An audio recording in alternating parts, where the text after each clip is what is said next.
Hello everyone, আমি নেহা চলে এসেছি নতুন আরও একটা ব্লগ নিয়ে। সকালবেলা থেকে বেলুনগুলো তো আজকের ব্লগটা এখন থেকে শুরু করছি। এখন বাজে 11:30। আসলে সকাল থেকে ব্লগ শুরু করার কথাই মনে ছিল, ইচ্ছা হচ্ছিল না, ভাবছিলাম কি আর করব। তো এখন একটা প্ল্যান হয়েছে ঘুরতে যাওয়ার, ওই জন্য ভাবলাম চলো ব্লগ শুরু করা যাক। তো চলো আজকের এই ব্লগটা দেখতে থাকো। এখন রান্না বান্না করব, কাজ করব। তোমাদের দাদাভাই মাছ নিয়ে আসলো। কি মাছ নিয়ে এসেছ? কি এই টি শার্টও দেখো না? তাহলে টি শার্টটা পরেছো কিসের জন্য? যাই হোক, চলো দেখতে দাও। তো বললামই তো এক জায়গায় যাওয়ার প্ল্যান হয়েছে। তো দেখো এই যে বেনারসিটা এর আগের দিন তো পরেছিলাম, আর এগুলো যেহেতু ভালো শাড়ি, এগুলো না সবসময় ধোয়া যাবে না, আমি একটু রোদে দিয়েছিলাম, তারপরে আবার একটু ফ্যানের তলায় ঠান্ডা হতে রাখলাম। কারণ এখন যা রোদের তাপ, তাতে কিন্তু শাড়িগুলো মানে এত গরম হয়ে যায়। আবার গরম শাড়ি ভাঁজ করে যদি রেখে দিই না, রং নষ্ট হয়ে যাওয়ার একটা চান্স থাকে। আর এখানে দেখো তোমাদের দাদাভাই এনেছে কাতলা মাছ। তো সেই মাছটা আমি এখন ভেজে রান্না করব, মানে ঝোল রান্না করব। আর কোথায় আমরা ঘুরতে যাচ্ছি বলো তো? আমরা ঘুরতে যাচ্ছি তোমাদের দাদাভাইয়ের মাসির, মানে আমার মাসি শাশুড়িদের বাড়ি, আর সেটা হচ্ছে হুগলিতে, অনেকটা দূর। মানে আমরা না ভেবেছিলাম যাব, কিন্তু কয়েকদিন পরে ট্রেনে করে, কিন্তু ওই আর কি তোমাদের দাদাভাইয়ের দাদা মানে মাসির ছেলে বলেই তো ছিলাম এসেছে।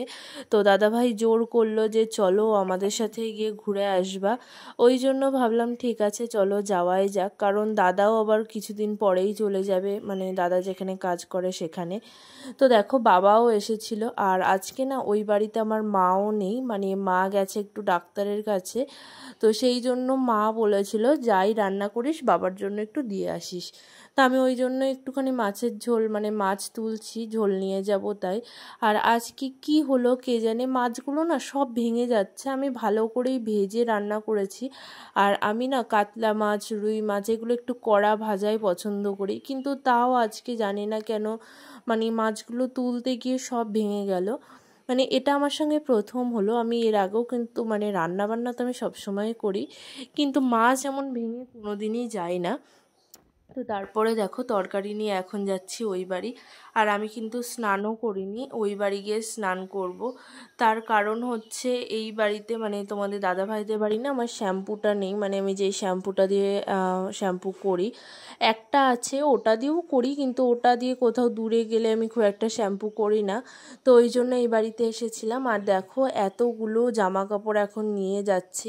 মেনলি আমার সব বেশিরভাগ জামা কাপড়ই এই বাড়ি রাখা ছিল, কারণ আমি সব জায়গায় ঘুরতে যাই আর এসে এসে জামা কাপড়গুলো মার কাছে দিয়ে যাই ধুয়ে দিতে। সত্যি কথা বলতে আমি না এই বাড়ি আসার পর থেকে সার্ফে মানে জামা কাপড় খুব কমই কেচেছি। আমি বেশিরভাগ টাইমে আমার যেগুলো সেগুলো না এমন ব্যাগে করে এই বাড়ি রেখে যাই, মানে মাকে বলি তুমি ধুয়ে দিবা, আবার পরে আমি নিয়ে যাব। তো এই যে এক ব্যাগ জামা কাপড় এখনও আছে, এই কটা আমি নিয়ে আসলাম, এখন বেড়াতে যাব তাই। আর বাড়ি এসেই দেখো তোমাদের দাদাভাই বলছে আমার একটু উপরে বসো, মানে ওর পা ব্যথা করছে না কি জানি না, মানে আলসে। তো দেখো এখন এইখানে গড়াগড়ি খাচ্ছে। আর যাওয়ার কিন্তু টাইম হয়ে গেছে, তোমাদের দাদাভাইয়ের এখনো স্নান হয়নি। আর আমি তো ওই বাড়ি থেকে স্নান করে এসেছি। এই দেখো একেবারে জামা পরেই এসেছি, এটা পরেই যাব, কারণ অনেক দূরের রাস্তা, একটু কমফোর্টেবল কিছু না পরে গেলে ভীষণ অসুবিধা হবে। তা আমি রেডি মোটামুটি। এবারটা তোমাদের দাদাভাই স্নান করবে। তারপরেই দেখো এই যে বেনারসিটা ওই রুমে দিয়েছিলাম একটু ঠান্ডা হতে, এখন না ফোল্ড করে রেখে যাচ্ছি। আসলে আমার জামা কাপড় আমার রুমের সব কিছু না মানে আমি যেমন রেখে যাই তেমনই থাকে, যেহেতু আমার সংসার আমাকে তো করতেই হবে। তো এই শাড়িটাও আমি যদি ওই রুমে রেখে যেতাম হয়তো ওখানেই এমন পরে থাকতো। আর ধুলো টুলো পড়লে বুঝতেই পারছো এত টাকার শাড়ি, মানে মেনলি এই দুটো শাড়ি আমার জীবনের এত টাকা দিয়ে কেনা প্রথম শাড়ি। আমি এর আগে কোনো দিন তো এত দামের শাড়ি কিনিনি। আর আমার এই বেনারসি মানে আমার বিয়ের বেনারসিটা নিয়েছিল 8,000 টাকা টাকা, তার মানে বুঝতেই পারছো আমাদের জন্য এই শাড়িটার দাম ঠিক কতটা। তো শাড়িটারই সব কিছু ফোল্ড করে মানে যতটা পেরেছি জামা কাপড় গুছিয়ে সব রেখে তোমাদের দাদাভাই স্নান করলো, আমি রেডি হয়ে এখন বেরিয়ে পড়েছি। আর কতগুলো না মানে জিনিস নেওয়া হয়েছে, আর এত দূরের রাস্তা তো ওটাই আমরা দেখছিলাম যে ছিঁড়ে যাতে না যায় ব্যাগ। বাইকে করেই যাচ্ছি, আর বাইকে যেতে মোটামুটি অনেকটা টাইম লাগে, 2.5-3 ঘন্টা। আমি তো যেমন তেমন, তোমাদের দাদা ভাইয়ের একটু অসুবিধা হয় এত দূর বাইক চালাতে, তো আমরা ওই জন্যই না ভেবেছিলাম যে আমরা ট্রেনে যাব, কিন্তু বললামই তো যেটা ভাবা হয় সেটা হয়তো করা হয় না। তো দেখো আমরা চলে এসেছি এখন কৃষ্ণগঞ্জে। এখন এখান থেকে তোমাদের দাদাভাই মানে এটিএম থেকে একটু টাকা তুলে নিল। এর আগেও দুটো এটিএম মানে আমাদের মাঝদিয়ায় দেখেছিলাম। আর যাদের মোটামুটি মাঝদিয়ায় বাড়ি তারা তো জানোই মাঝদিয়া এটিএমে টাকা থাকা মানেই মানে খুব বড় একটা কিছু পাওয়ার মতো। খুব কম দিনই হয় যেদিন আমরা একেবারে মাঝদিয়া এটিএম থেকে টাকা তুলতে পারি, মানে একটা এটিএমে গিয়ে সেই এটিএমটা থেকেই টাকা তুলে নিয়ে আসলাম, এমন খুব কম হয়। কারণ বেশিরভাগ দিন হয় খারাপ থাকে আর নয়তো টাকা থাকে না। যাই হোক দেখো এখন আমরা যাচ্ছি, আর সুন্দর একটা গ্রামের মানে পরিবেশের মধ্যে দিয়ে, খুব সুন্দর, কিন্তু বিকেলবেলার টাইমটা আরও সুন্দর লাগছিল। আমার কিন্তু বেশ ভালোই লাগে মানে এমন রাস্তা দিয়ে যেতে, যদিও বা এই রাস্তা দিয়ে আমরা এর আগেও 2-3 বার গেছি। মানে এখান থেকে না আমার দিদুনদের বাড়িও যাওয়া যায়, আর তোমাদের দাদাভাইয়ের মাসির বাড়ি আমরা তো এর আগেও মনে হয় 3 বার মতো গেছিলাম। যাই হোক এখন চলো যাওয়া যাক। দাদারা আগে আছে, মানে দাদা মানে তোমাদের দাদা ভাই বলছিল ও হয়তো রাস্তাটা চেনে না, ওই জন্য দাদা বললো ঠিক আছে আমি আগে আছি তোরা পেছনে আয়। কিন্তু পরে দেখা গেল এই রাস্তাটা আসলে আমরা চিনি, মানে আমরা নামটা জানতাম না, কিন্তু আমরা এই রাস্তা দিয়ে গেছি। আর আমরা দুজন তো জানোই ভীষণ ঘুরে বেড়াই, এদিক ওদিক সেদিক সবসময় আমরা ঘুরে বেড়াতেই আছি। তো এই রাস্তা দিয়ে আমরা অনেকবারই গেছি। এবার চলে এসেছি মেন রোডে, মানে মোটামুটি গ্রামের মধ্যে দিয়ে একটু এসেছি, তারপরে মেন রোডে মনে হয় 10 মিনিটের রাস্তা আবার চলে এসেছি মানে আমাদের এই রাস্তায়। আমরা না মেনলি যাচ্ছি শান্তিপুরের ভেতর দিয়ে। অনেকেই চিনবা, না চেনার কিছুই নেই, শান্তিপুরের শাড়ি তো বিখ্যাত। আমি না ভেবেও ছিলাম যে আসার সময় যদি শান্তিপুরে মানে বসে হাট, তাহলে ওখান থেকে কটা কটনের শাড়ি আনবো যেগুলো একদম নরম হয়, হ্যান্ডলুম। যাই হোক হাটটা পেয়েছিলাম না। তো দেখো এখন আমরা চলে এসেছি গঙ্গায়, আর এখন আমরা যাচ্ছি, এটা হচ্ছে গুপ্তিপাড়ার ঘাট, মানে গঙ্গা পার হয়ে। আর আমি কিন্তু এখানে এসে আর তোমাদের দাদা ভাইয়ের সঙ্গে কথা বলার আগে একবারই গঙ্গা পার হয়েছি।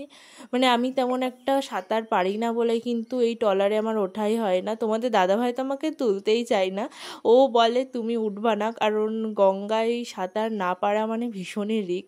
যাই হোক ভগবানের নাম করে উঠে তো পড়েছে, আর কি সুন্দর লাগছে দেখো প্রকৃতিটা। আর ওইদিকে কিন্তু আমি নিচে আছি, এই ভিডিওটা মেনলি তোমাদের দাদা ভাই করেছে, আমি আছি ওই যে তোমাদের দাদার দাদা তার মেয়েকে নিয়ে দাঁড়িয়ে আছি। আসলে ও তো বাচ্চা, ওকে নিয়ে নিচে দাঁড়ালাম, এখানে বাইক থাকে ওই জন্য। আর আকাশটা দেখো কত সুন্দর, আর আমরা ফাইনালি পৌঁছে গেছি আমাদের গন্তব্যস্থলে। অনেকটা রাস্তা অতিক্রম করে আসতে হলো। আমরা বেরিয়েছিলাম মোটামুটি 3:30-র দিকে, আর এখন বাজে 6:15-20। তো দেখো মিষ্টি টিষ্টি নিয়ে নিয়েছি, আর কোথাও কিন্তু আমরা তেমনভাবে দাঁড়াইনি, শুধু মাঝে একবার একটা জায়গায় দাঁড়িয়ে একটু জল আর একটু চিপস এইসব খাবার টুকিটাকি নিয়েছিলাম। আর দেখবা এক এক জায়গার পরিবেশ এক এক রকম। তো দেখো এই দাদাদের বাড়ি যাওয়ার না এই মধ্যেখানের রাস্তাটুকুনি, মানে বাজার থেকে এই দাদাদের বাড়ি যাওয়ার রাস্তাটা, এখানেই কত মন্দির। মানে আমি যখন প্রথম এসেছিলাম আমি তো অবাক হয়ে গেছিলাম, সবার বাড়ি বাড়ি মন্দির। তো যাই হোক আমার কিন্তু বেশ ভালোই লাগে, একদম মোড়ে মোড়ে বড় বড় মন্দির থাকে। তো দেখো এখন আমরা বাড়ি পৌঁছে আবার যাচ্ছি কোথায় বলো তো, তোমাদের দাদা ভাইয়ের বড় মাসিদের বাড়ি। মানে তোমাদের দাদা ভাইদের এখানে সব আত্মীয়রা আছে, মেনলি আমার শ্বশুর বাড়ির বেশিরভাগ সব আত্মীয় এই জায়গাটুকুনির মধ্যেই। মানে তোমার দাদা ভাইয়ের দুটো মাসির বাড়ি, মানে আমার 2 মাসি শাশুড়ির বাড়ি, তার মেয়েদের বাড়ি, সবটুকু এই জায়গায়। তো আমরা এখানে যখন আসি আমাদের মানে যদি আমরা 5-6 দিন হাতে টাইম নিয়ে আসি না, তাহলেই সবার বাড়ি ঘুরতে পারবো, কিন্তু অত টাইম নিয়ে তো আমরা আসি না, আসি হয়তো 1-2 দিন থাকি থেকেই আবার চলে যাই। তো দেখো এখন বড় মাসিদের বাড়ি এসেছিলাম, তারপরে এখন যাচ্ছি। আর বললামই তো মোড়ে মোড়ে একদম মন্দির আছে, এটা হচ্ছে একদম বড় মাসিদের বাড়ির সামনে এত বড় একটা মন্দির। তো এখন দুজনা মিলে যাচ্ছি আবার মেজো মাসিদের বাড়ি। আর আমার শাশুড়ি মা কিন্তু ছোট, তো এরা দুজনই বড় আর দুজনেরই বিয়ে হয়েছে এত দূরে। আমি না মাঝের মধ্যে তোমাদের দাদাভাইয়ের দিদা মানে আমার দিদা শাশুড়িকে বলি যে তুমি কেন তোমার এই একটা মেয়েকে এখানে বিয়ে দিলে, তিনজনকেই এক জায়গায় দিয়ে দিতে। যাই হোক, এখন তোমাদের দাদাভাই একটুখানি ফোন দেখছে আর আমিও বসে আছি, এবারটা রাতের খাওয়া দাওয়া হবে। আর আজকের এই ভিডিওটাও এটুকুই, দেখা হবে আবার কাল, টাটা।